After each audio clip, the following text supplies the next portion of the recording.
draw in. I think that you're probably right at this point. Looking at this match, though, what we have in front of us, Jack Fogle on our right with Esper Deathblade, and Adam Turk on the left with Omnitel. We haven't seen Omnitel on camera yet. Omnitel, of course, an Omniscience combo deck that looks to put in Emrakul the Eon's Torn, or Gristlebrand, or go off with Burning Wish combo. And if that arises, we will explain how that works for you. Jack is going to win the die roll, and he's going to lead off with Deathrite Shaman, Adam Turk with Ponder off of a volcanic island. Doesn't really give away anything to Jack yet.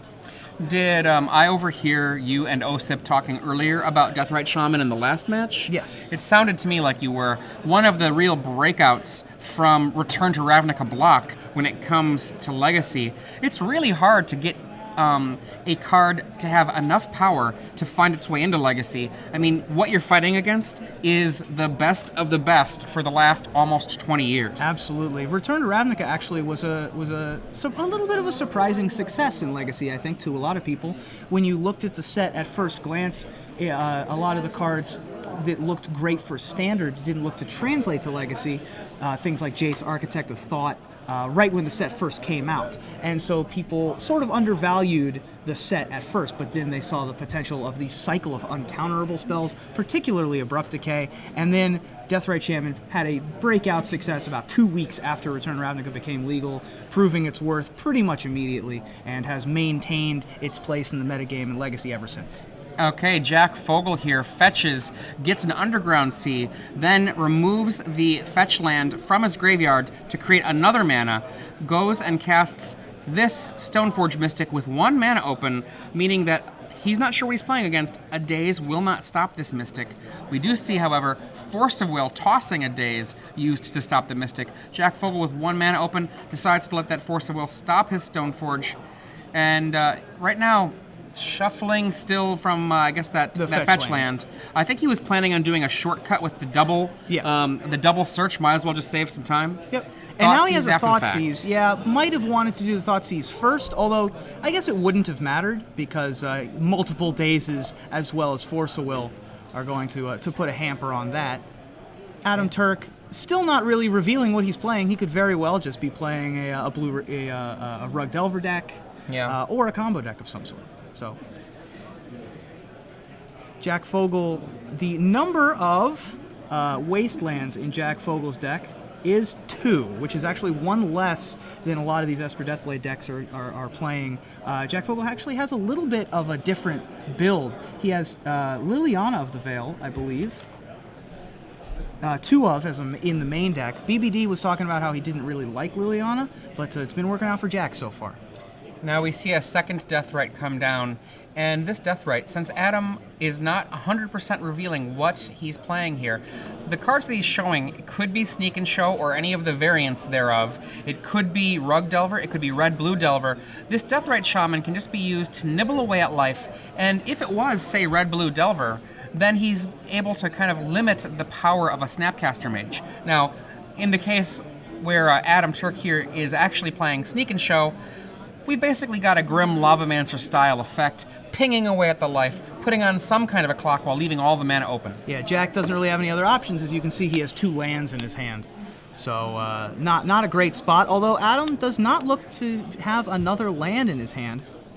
The main phase Brainstorm looking for help. If he doesn't find it, he is in real trouble. And it doesn't look like he found it If he didn't find it, he's going to have to put 2 cards back that he'll have to draw through before he can even find a new card. Didn't really have a choice but to do it there, and it's not looking great for Adam Turk. We're being told by the director, who's done a little bit of research for us, Adam Turk has 2 Legacy top 4s, right? Has a top 4 and 2 top 16s. Sorry, that was a lot of numbers on the screen that I'm just a dummy. Now we are giving up the ghost, so to speak. City of Traders, the land that was found. That pretty much gives it away. We know what we're playing against, and, well, we already knew, but now Jack knows what he's playing against. Yeah, it's a show and tell deck of some kind. Could be Hive Mind, could be Omnitel, could be Sneak and Show. And Jack draws another land, and it's a Caracas, I believe. And if That's a good one. That's a good one. I think that you keep that one in your hand for the show and tell. Well, I mean, the danger that could possibly happen is if this is a sneak deck, that a Lotus Petal plus a red source could mean that he would get eaten up by an Emrakul. Yes. Now, Adam missed a land drop, I think. No, he laid land there. He laid land there? Yeah, he laid that City of Traders. I think that the Lotus Petal would have come into play already.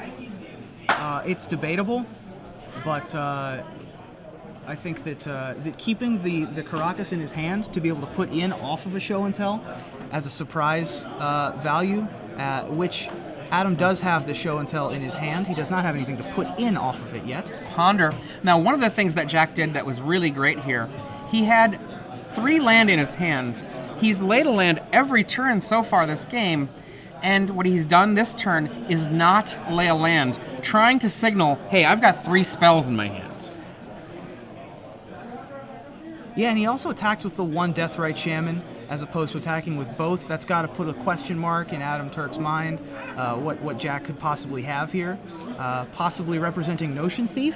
We've heard a lot of talk in the room of playing a Notion Thief in response to an Enter the Infinite. It's pretty much one of the god draws that you can do with Notion Thief. And I think that Jack just wants to leave himself with as many options and put as many questions into Adam Turk's mind as possible. Does Jack have Vendilion Click? Does Jack have Notion Thief? Does he have counterspells? And so I think that I think that attacking with 1 Deathrite Shaman and leaving the other one back, plus his mana, is certainly just leaving all of the options open. We find a 3rd Deathrite Shaman off the top for Jack Fogle. One of the things that Jack has done with his previous play is communicate, I have 3 spells in my hand. Now, let's say that the rest of this game he lays a land every turn. Adam is still going to think there's 3 spells in Jack's hand. Yeah. I think that he has to play a land here because he's going to have... He wants to cast the 1 Deathrite Shaman to put Adam on a shorter clock, and he also wants to make sure that he can activate both of his Deathrite Shamans, and there is a basic Plains in play. So I think that he has to play out a 3rd black source in order to do that. But we have to see if Jack wants to be able to activate all of those Deathrite Shamans. I'm not sure it actually accelerates the clock any. Jack Fogle's stats, for those of you playing along at home, he has a Legacy Open win. He has 1 top 4 in a Standard Open. He also has an additional top 8 and an additional top 16 in a Standard Open, in addition to his Draft Open win. So a multiple format all-star is Jack Fogle. If you were like me, those last 20 seconds while Ruben was going over Jack's stats, watching Jack's face, just the control he showed, giving away absolutely nothing and projecting some real quiet strength. Adam Turk going for it, it looks like. We don't know what's in Adam Turk's hand currently. He loses his City of Traders to a polluted Delta, and we're going to see what he's going to pull the trigger on. A show and tell would be a very solid card here. Unbeknownst to him, though, Caracas waits in the wing. Yep. So depending on what Adam Turk ended up finding to put into play with that show and tell, there are 4 Omniscience, but there are also 4 legendary creatures that we could be trying to put into play here. It looks like it's the Omniscience, though. Nope, Ponder. Ponder. Now, he is still floating mana right now. Yep, he's still floating 2 colorless. Ponder is going to try and find something to put into play. It looks like he found the Omniscience. For those of you who are just joining us, I'm Adrian Sullivan, here in the booth with the one, the only Ruben Bressler. This is StarCityGames.com's Open Series. We're SCG Live here in Nashville, Tennessee. The final round of Swiss before we drop down to 8 players remaining. 201 players started, 8 players will continue after this round, and there can only be 1 in the end. That's right, and first of all, it's a good thing that there's only 1 of me. It would be very awkward if there were more. But we have Adam Turk on the left here, who's currently making a decision as to how he wants to proceed. He has a couple counter spells in his hand to be able to protect the show and tell that he's hoping to play, but once he puts the Omniscience into play, I'm not sure how much action he has after that, and so it could be a little bit awkward. He's going to be easily able to resolve this show and tell, mostly because Jack has nothing in his hands, but once the Omniscience comes into play, that's about it. He's going to have to just pretty much say go, unless he has a brainstorm that I missed. So Adam is instead just going to shuffle and probably is looking for one of his legendary creatures here. Possibly looking for a way to take care of these Deathrite Shamans that he's facing down, which represent a 2-turn clock, I believe. So he's going to need to find Burning Wish, I think. Emrakul. Wow, that is unfortunately for Adam, very appealing lie. Yes. So, but even if he put in Emrakul, he would just be dead because of 2 Deathrite activations plus 3 Deathrite activations on the next turn is just going to be too much. Adam needs to find a Burning Wish. Now, right now, Jack Fogle is facing down 4 damage from Deathrite Shamans. Now, after that, there will be 1 instant or sorcery left in Adam's graveyard. I can't tell because of the glare how many are left in Jack's graveyard, but I think it's sufficient. It looks like... And Adam agrees, Yep. scoops it on up, and we go to game 2. Yep, it looked like there was just enough to knock Adam down to 1, and then he could have attacked with the 1/2.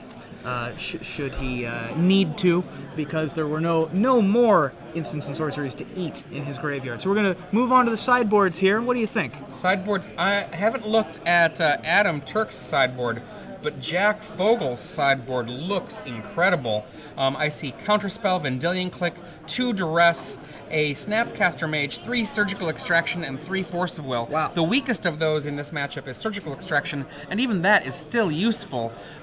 One of the things that you can do with this is because of the cards like Duress, if you pop off, let's say, a Show and Tell, or let's say, a Omniscience, you can get rid of them all for good. Absolutely. Now, luckily for Adam, he's got a little bit of a varied angle of attack. If the Omniscience, which is enemy number 1, gets taken out, he can still theoretically win the game with a Gristlebrand or an Emrakul by themselves. Adam has the Wish sideboard. Burning Wish helps you win off of Omniscience by going and get the combo.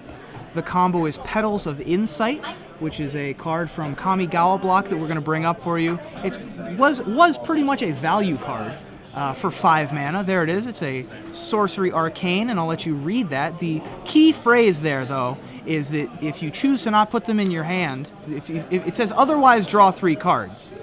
But if you don't draw 3 cards, you return the petals to your hand. And that allows you to keep casting Petals of Insight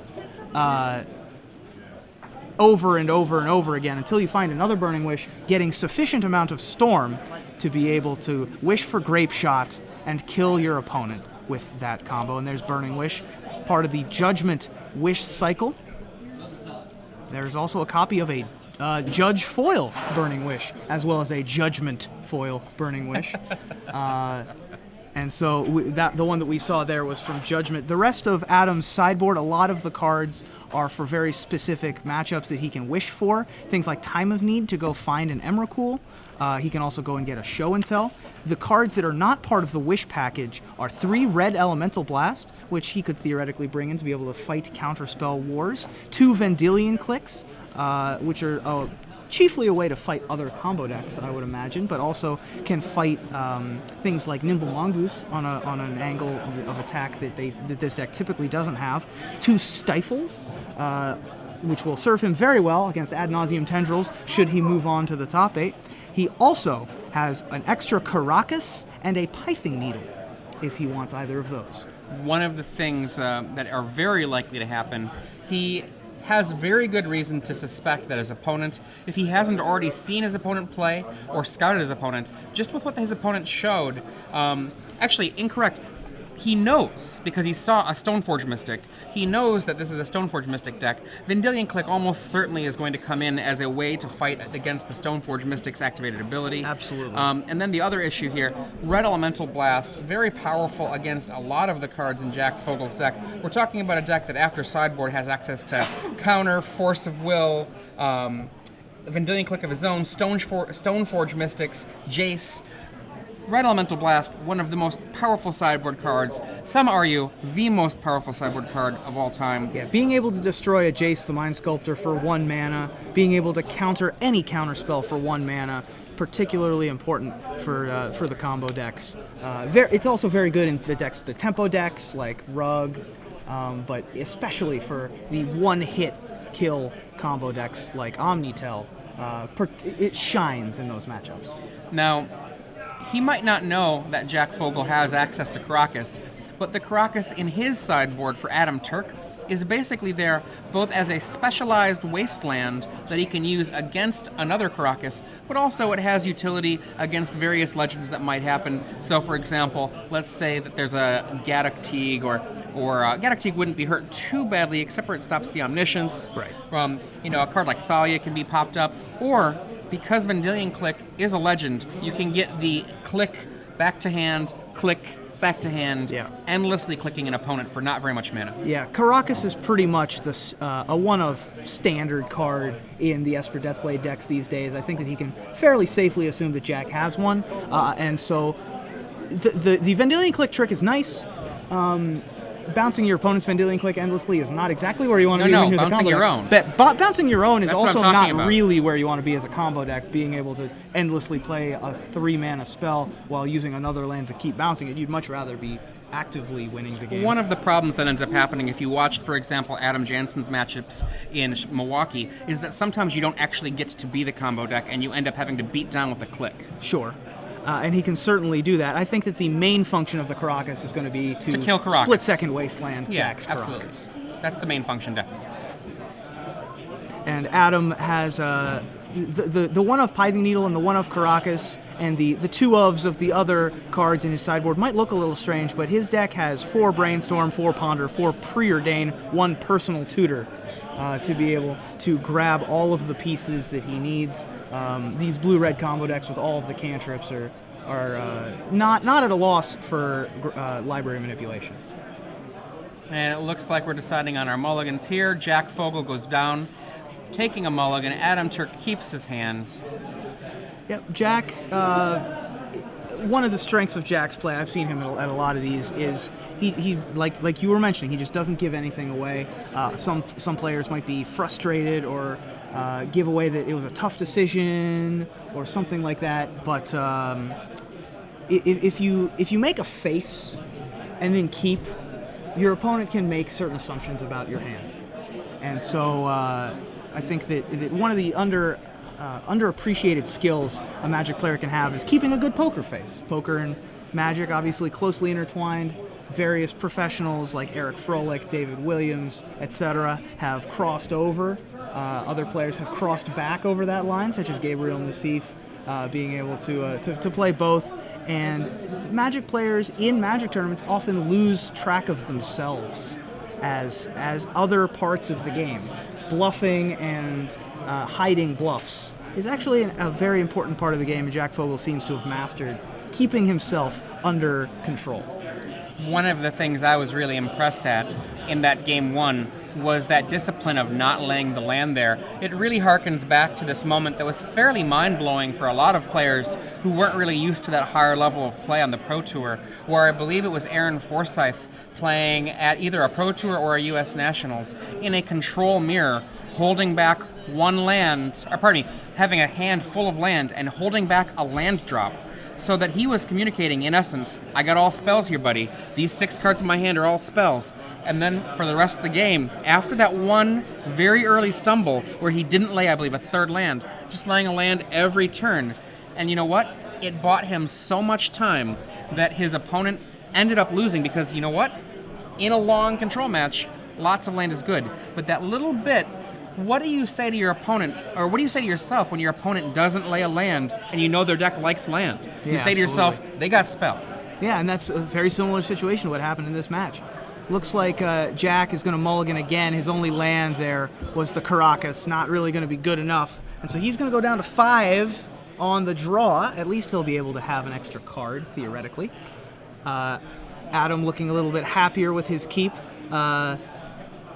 Joking with the audience there. On Jack's side of the board, a little bit more somber. Behind Jack, you'll see Eric Rill. He also is an open competitor, regular. He's not in contention this time around, but he's one of the few that has both a standard and a legacy open win. I mean, it's rare that you see someone smiling with their mull to 5. Sure. And you know, with each successive mulligan, you start having to accept worse and worse hands instead of going down yet further. I mean, who amongst us hasn't mulliganed away a 7-card hand and then a while later down the mulligan chain wished we'd kept that first hand? Yep. But you can't do that. You know, you have to play not for the hope and the prayer that things are going to turn out, but rather for the odds of what's going to happen. Now, we were talking earlier, Osip and I, about some creative mulliganers out there. One of the people that comes to mind most clearly is Gerard Fabiano. Absolutely. Who quite notoriously is loath to mulligan unless it's really, truly awful. Yeah, I remember one of the earliest Magic memes I ever saw was a hand of nothing but forests and a Dawn Elemental, and it had Gerard Fabiano said snap keep underneath or something like that. I'm not sure if that actually happened, probably not, but very well known for that. And of course, on the flip side of that, very aggressive mulliganers. We saw one of them this morning. Ben Weinberg, I know, is one of the most aggressive mulliganers I know. Is very open to mulliganing. So, Adam Turk opens up with Island. not just any island. Oh. That's a Guru Island. So has he taught many people how to play Magic from the mountaintop? You know, I would hope so. The other option, of course, being that he spent, I don't know, $100 and some on a Guru Island. It's a good investment. I like that island a lot. Preordained. For those of you that don't know, Guru Island's tapped for 1.5 blue mana, just so you know. One of the problems, of course, it's very hard to find something to do for 1/2 mana. It's really good with Condescend, basically, is the extent there. So Jack Fogle, after Adam finishes his turn with the Preordain, is going to lead with Swamp into Inquisition of Kozilek, targeting Adam Turk. Adam does not have Misdirection in his sideboard, as some Show and Tell decks do. Omnitel doesn't have a ton of spaces in their sideboard to use for things like Misdirection, so it looks like Adam is pondering whether or not to counter this with a Daze or a Force of Will. You can see the thought he's going through here. I can't see much of Adam Turk's hand, and unfortunately Evan Irwin has not yet perfected the 3D broadcast that he's been working on. Right. I do see 2 Forces of Will. I think he's going to reveal the hand. Yep, and the Inquisition can't take out Force of Will, so Adam will still be able to protect himself should Jack play a backbreaking spell. But it looks like he's not real happy about losing whatever he's about to lose. So it looks like we have a judge call possibly here. I don't know, maybe that's just Nicholas Saban peeking over the shoulder. We are going to counter this Inquisition of Kozilek with Force of Will, removing Force of Will. That should signal fairly clearly to Jack that he has a card that he wants to protect in hand, almost certainly a Show and Tell. That's another Preordain, looking possibly for a land here. Looks like to the bottom go both of those cards. Adam finds another land. There's the Volcanic Island. And he plays Mountain. That's a Guru Mountain. Not quite as expensive. Still quite expensive. If you're just joining us, I'm Adrian Sullivan here with Ruben Bressler. Make sure that you're following at SCG Live and joining in on the conversation at #SCGNASH. We definitely monitor that Twitter feed. So by way of example, no, those of you who are asking, Feline Longmore is not here in this Legacy event. The High Tide Legacy champion from not so long ago, I believe Seattle? It was Seattle, yes. Yeah, no, there is no Feline Longmore here. I did see High Tide in the room earlier. I don't think that they're doing very well, but no, Feline Longmore not in the room. And once again, welcome to all of you who have come joining us from the Pro Tour. Congratulations to Craig Wesco. Here we have not block constructed, no, the exact opposite end of the constructed format spectrum, all of the cards for the most part. We see a Dark Confidant, also known as Bob Maher, or just Bob on Jack Fogle's side of the board. Adam Turk laying a 3rd land. And let's see, what are we going to find? Looks like he's going to try to Burning Wish here. Yep. Leaves a blue open. And we're going to Burning Wish. This is almost certainly going to go get Show and Tell to be able to set up next turn's Omniscience that I was able to peek out of Adam Turk's hand. There's Show and Tell. The famous art. One of the few Magic cards that has the name of the card in the art itself. I always thought that this was a quite ridiculous piece of art, but hey, the joke is not the card itself. the card itself is no laughing matter. And so Jack Fogle is able to untap, I believe. Now, this is a dangerous moment here for Adam Turk. Jack knows that there's a show and tell there, but every turn that Adam does not pull the trigger, Dark Confidant is going to be making some real dangerous things happen. We're really in a moment of crisis between these two players. Jack double mulliganed, and so he's down on cards, and Adam has the show and tell in hand, but does he have what he needs to go and fight right into open mana? Yeah, unfortunately for Jack, he has a Force of Will and a blue card, but the blue card was a Snapcaster Mage that he would have much rather used to flashback Inquisition of Kozilek. Unfortunately, Jack's other two cards, as is the theme so far, are lands. And so Adam passes back. Bob says Snapcaster Mage. And so now Jack is going to be able to flashback the Inquisition of Kozilek while also having a blue card to go along with his Force of Will. Adam Turk was not comfortable going off that turn, but again, the more turns Jack gets... There it is, the Vendilion Click. What Adam wanted to do here is he wanted to wait to have this Vendilion Click come down and essentially do a check on Jack Fogle. See what he can do that's scary. And the other thing about it is, if Jack fights it, Jack's fight on this Vendilion Click could eat up some mana, and in so doing, end up making it that he won't have enough mana to fight against what Adam Turk might be pushing down on the table on his turn. And Jack's thinking about this. Yeah. Do we see a Force of Will happening? Force of Will discarding one of the Snapcaster Mages? Probably. Looks like it. Maybe. Yep.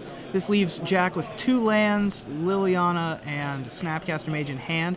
Adam is thinking about whether or not he wants to remove one of his 2 Omnisciences in his hand to his own Force of Will, and he will do just that to be able to resolve the legendary... We're going to have a response. A Snapcaster is going to be cast in response to this Vendilion Click trigger. And so Jack is now going to play the Snapcaster Mage in response, going to target the Inquisition. He doesn't have to cast the Inquisition right away, as we're still in Jack's upkeep, so he has a draw step to be able to get to, as well as a Dark Confidant trigger, I believe. No, no, this is during the draw step. I apologize. Yeah. So he's drawn are in Jack's hand. Yes. And Adam Turk can read what's in the graveyard. He knows another Inquisition's happening. And I believe he's got an Omniscience, a Show and Tell, and a Force card. Oh, not a Force anymore. I think that it's just those 2 cards. Unfortunate situation for Adam Turk. And, yeah, he's going to lose that. I think he's going to target himself. I think now that there is a Snapcaster Mage... Nope, he does go for targeting you. What do you got? Liliana, 2 lands. How does it look? Should I keep it? Should I discard it? Or should I remove that Lily? I think he's going to let him keep it. Possibly take out that Lily. And he's like, get rid of you. Yeah. Get out of here. That card could take over the game, theoretically, so... And Jack does get a draw to replace it, and it's a duress. So he's going to be able to take both cards out of Adam's hand, actually, this turn, with another land drop, the flashback on the Inquisition of Kozilek, and the duress. And he wisely goes with the card that's already known, leaving some hidden information. Show and Tell the only target, and Jack Fogle can just finish this up. Duress will take care of that Omniscience if he chooses to. He doesn't have to do it right now. I think that Jack... I like doing it. I think that I would do it as well. It takes away the opportunity for Adam to just, oops, I win off the top.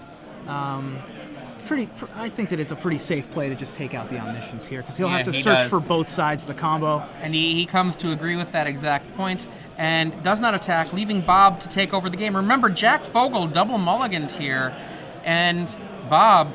Greatness at any cost. The Dark Confidant himself is likely to take this game away from Adam Turk. That's right.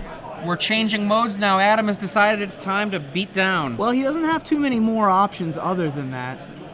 He's going to need to start doing something. The Dark Confidant's going to help him on his way to dealing damage. Jack falls to 12 here from the 3 from Vendilion Click and the 1 from Dark Confidant. Unfortunately, for Adam, and fortunately for Jack, he has found not only a Wasteland to take out the crucial 3rd mana from Adam Turk, but also a Deathrite Shaman to be able to start gaining back some of that life with the, I believe he does not have green mana in play currently, but he'll add to the clock, certainly, with the black activation on the Deathrite Shaman. And we see a ponder, fishy ponder from Adam Turk. Jack at this point has drawn 3 extra cards with Dark Confidant and is up ahead of his mulligan for 2 that happened earlier. Yep. Adam does, though, ponder into a very, very good ponder. That was land, show and tell, and preordain.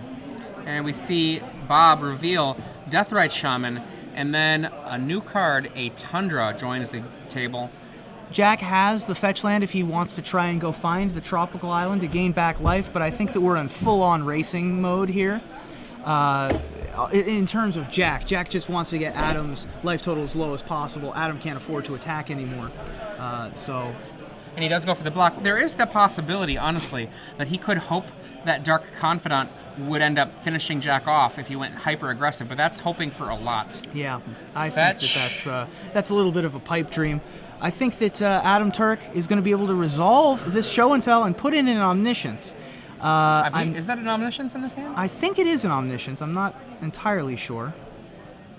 But Jack is going to knock Adam down to 8, then attack for 2, and then activate 2 Deathrite Shamans to knock him down to 2, and Adam will have 1 draw step to try to win. If this is an Omniscience. Now, if it's a Gristlebrand or an Emrakul, it's a completely different story. Gristlebrand. And it's a Gristlebrand. Interesting. Well, that helps. Attacks aren't quite so bad no more. Adam has the option to draw 7 here. I don't think that that's particularly good, facing down Deathrite Shamans. He can certainly do it, though, next turn if this if this Dark Confidant doesn't find an answer immediately. Oh my! Well, that's a Caracas off the top. Look at the little smile there from Jack Fogle. Caracas is going to be able to, and Jace could have done it. You know, why not? Otherwise, and so that's a rough one. And we're going to also see Jace hit play. Look at the work Dark Confidant has done here. I mean, one of the things that we definitely talked about throughout the weekend, Dark Confidant slightly a topic of conversation because Dark Confidant himself, Bob Maher, did play this weekend at the Pro Tour Dragon's Maze. Absolutely. And started out really awesome with an X1 and 1 beginning. And so as a topic of conversation, what does Dark Confidant mean? It means get rid of me or I will take over the game. And we have seen that right here. Jack Fogle double mulliganing, but Dark Confidant just tearing this game. And also Jace resolves just to put an exclamation point, put the nail in the coffin. Adam Turk is going to scoop it up. Jack Fogle moves on. Almost certainly. I can't imagine that any weird shenanigans will happen. I mean, it's possible that maybe he might go into a berserker rage and attack a judge and be ejected. Right, yeah, I would find that highly unlikely. Well, look at the anger in his face. Of course, you know, he's a glass case of emotion, I can tell. I can tell, yeah. But I think